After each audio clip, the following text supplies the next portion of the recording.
Ayan, magandang araw mga Q. Welcome po dito sa ating YouTube channel, Super Q TV. Happy Sunday po sa inyo mga Q. Kamusta po kayong lahat? So ngayong araw po ay rest day po ng Elias JTV Band. Wala po silang gig ngayon mga Q. Kaya ito guys, panoorin natin yung performance nila kagabi sa Sugbong Kogon mga Q sa kantang Saba Ka Diri. Kung saan meron pong umakyat na babae mga Q. At palaban po si ma'am guys na nakijamming kay Elias JTV sa taas ng stage mga Q. So sobrang saya po ng mga tao doon kagabi sa Sugbong Kogon mga Q. Sobrang daming pumunta guys. Kaya ito panoorin po natin yung performance ni Elias JTV sa Saba Ka Diri na may umakyat po na babae. Ito guys, panoorin po natin.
O diba guys, ang saya lang po. Ayan. So natupad na naman yung pangarap ni ate guys na makasayaw si Elias JTV sa taas ng stage. O diba? O ano kayo ngayon? Buti pa si ate.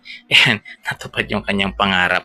So ang saya lang po ng mga tao kagabi mga Q, kahit na sobrang maputik po yung venue mga Q. Kasi nga kahapon mga bandang 4 PM to 5 PM ay lumakas po yung ulan dito po sa Sugbong Kogon guys. Grabe. Kaya yung iba kagabi guys, halos maputik na po yung mga paa nila. Yung iba nagsuot na po ng bota guys para lang hindi madumihan yung kanilang paa. Pero yung ulan mga Q, yung putik ay hindi nagpapigil sa mga tao para dumugin po si Elias JTV kagabi mga Q. Kung nakita nyo yung mga tao guys, sobrang dami. Grabe no. Kahit maputik na yung lugar guys, walang problema. Sabi nga ng iba, ulan ka lang, putik ka lang, manonood pa rin kami ng concert ni Elias JTV guys. Kasi sinamantala talaga nila, kasi bibihira lang po talaga kung makapunta sa lugar nila ang isang Elias JTV. So ayan guys, maraming salamat at congratulations po ayan sa Elias JTV Band at syempre sa mga taga Sugbong Kogon dahil po successful po yung event kagabi ni Elias JTV. So ayan guys, maraming salamat sa panonood. Ayan guys, sa munting reaction natin dito po sa performance ni Elias JTV kagabi sa Sugbong Kogon na Misamis Oriental mga Q. At guys, yan, pa-support naman po ng aking YouTube channel, pa-subscribe naman po. Yan, at pakiclick na rin ang tiny bell button para at least pag nag-upload tayo ng update kay Elias JTV mga Q, ay manotify naman kayo guys. Grabe naman no, tagahanga ka naman ni Elias JTV. I-subscribe mo na yan boss. Yan, i-click mo na yung yung notification bell button. Ayan, para at least nakasupport ka na rin dito sa channel ko. Maraming salamat guys sa panonood at ingat po kayo. Happy Sunday everyone. Ayan, so relax muna tayo guys kasi ngayon nga nagre-relax nga yung banda ni Elias JTV guys. So wakas sa tinagal-tagal nakapagpahinga rin. So I hope na sa mga susunod na buwan ay maganda na yung schedule ni Elias JTV. Sana matuloy yung 20 days sa loob lang ng isang buwan. So may pahinga sila na 10 days, di ba? Makapag-practice pa ng ibang kanta, makapaggawa ng ibang original song. So yun lang guys, maraming salamat po sa suporta. And thank you for watching.